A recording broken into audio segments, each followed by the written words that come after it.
Brandon, bonjour. Bonsoir Virginie, bonsoir à tous. On commence ce journal par le déplacement d'Emmanuel Macron aujourd'hui en Haute-Savoie après l'attaque d'Annecy hier. Il s'est rendu auprès des victimes et des familles. 24 heures après l'attaque, le président de la République, accompagné de la première dame Brigitte Macron, a fait le déplacement en Haute-Savoie. Il s'est d'abord rendu au chevet des victimes de la tuerie, hospitalisé au CHU de Grenoble. Il a remercié le personnel médical mobilisé pour soigner les blessés. Ce matin, la première ministre Elisabeth Borne a donné des précisions quant à l'état de santé des victimes. Je suis en permanence l'état de santé de ces petits-enfants. Vous savez qu'ils ont tous pu être opérés. Ils sont sous surveillance permanente, évidemment, médicale.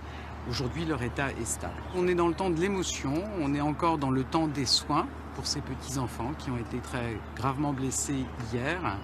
Et je pense que j'invite chacun à faire preuve de dignité dans ces circonstances.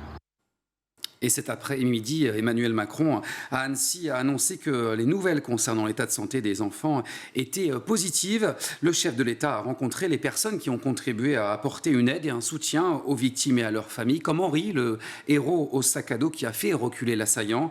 Au terme d'un examen psychiatrique, l'état de santé du suspect a été jugé compatible avec la garde à vue. Elle a été prolongée à la mi-journée. Toujours sur le sujet de la violence, à Valence, 2 écoles ont été protégées par des CRS. Tout a commencé en début de semaine devant 2 écoles dans le quartier du Plan. Les participants d'une rixe auraient menacé de mort des parents d'élèves et leurs enfants. Face à l'extrême gravité de la situation, le personnel des établissements a immédiatement exercé son droit de retrait. Résultat, 2 écoles étaient fermées mardi et mercredi.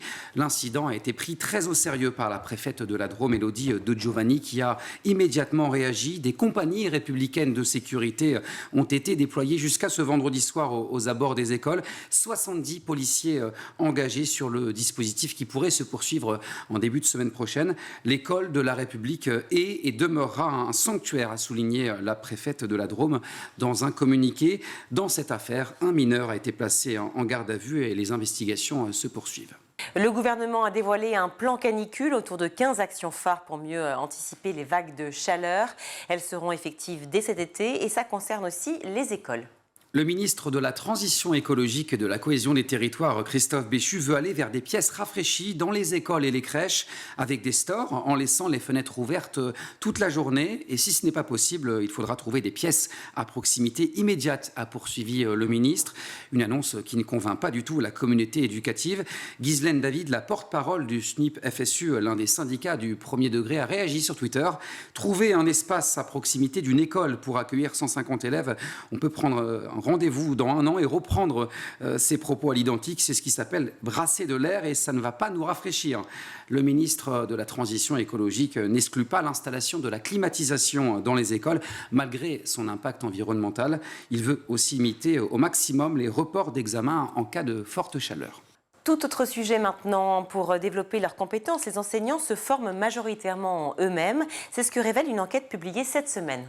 Une formation personnelle en continu à 80% en dehors des formations proposées ou imposées par l'éducation nationale, jugées inadaptées à leurs besoins selon le baromètre de l'Observatoire Écoluma, une association qui accompagne les enseignants et les chefs d'établissement. Parmi ceux qui choisissent d'être autodidactes, 60% ont recours aux réseaux sociaux ou à des sites spécialisés pour se former. Et cette auto-formation a lieu sur le temps libre. À 67% le font durant leurs vacances, 55% pendant leur week-end et 45% sur leur soirée personnelle. Les résultats de ce baromètre montrent que la formation continue des enseignants est un facteur déterminant de la capacité d'un système scolaire à amener tous ses élèves vers la réussite, a conclu dans son baromètre la directrice de l'association Écoluma. On referme ce journal par une activité ludique qui cartonne auprès des jeunes à l'école et ça peut vous étonner, c'est le bridge. Ah oui, terminer l'image un peu vieillotte. Après avoir conquis les seniors, c'est au tour des bancs de l'école de craquer pour ce classique des jeux de société. Depuis 2012, l'Éducation nationale autorise les enseignants à faire découvrir ce jeu aux élèves qui ne cessent de prendre de l'ampleur dans l'Hexagone. Et ce sont surtout dans les cours de mathématiques que le bridge est au rendez-vous. De nombreux points convergent avec la matière enseignée, calcul mental, raisonnement, probabilité, logique, mémoire. Les établissements sont de plus en plus nombreux à proposer ce ce sport de l'esprit à leurs élèves. Il y a même un championnat de France scolaire du bridge. Et pour cette édition qui se déroule en ce moment même jusqu'à mi-juin à Strasbourg, les As des As sont tous réunis. Preuve encore que la passion des cartes n'atteint pas le nombre d'années, Virginie. Merci Brandon.